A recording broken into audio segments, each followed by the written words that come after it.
శ్రీ సత్యసాయి జిల్లా గోరంట్ల మండలంలోని టీడీపీలో మరోసారి విభేదాలు భగ్గుమన్నాయి. మాజీ మంత్రి నిమ్మల కిష్టప్పకు పుట్టపర్తి అసెంబ్లీ సీటు నిరాకరించడంతో కిష్టప్ప అనుచరులు భేటీ అయ్యారు. పుట్టపర్తి పెనుగొండ నియోజకవర్గాల నుంచి టీడీపీ నేతలు కార్యకర్తలు భారీగా తరలివచ్చారు. చంద్రబాబు తీరుని ద్రోహం చేశారని కార్యకర్తలు వ్యాఖ్యానించారు.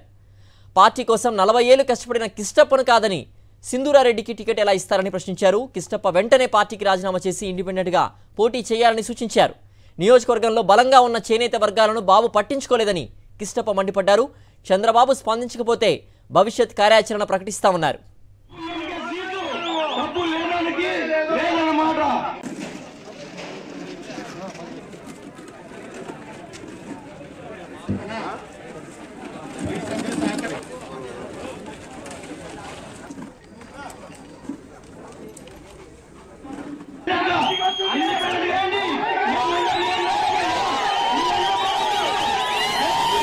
మార్గం లేదు.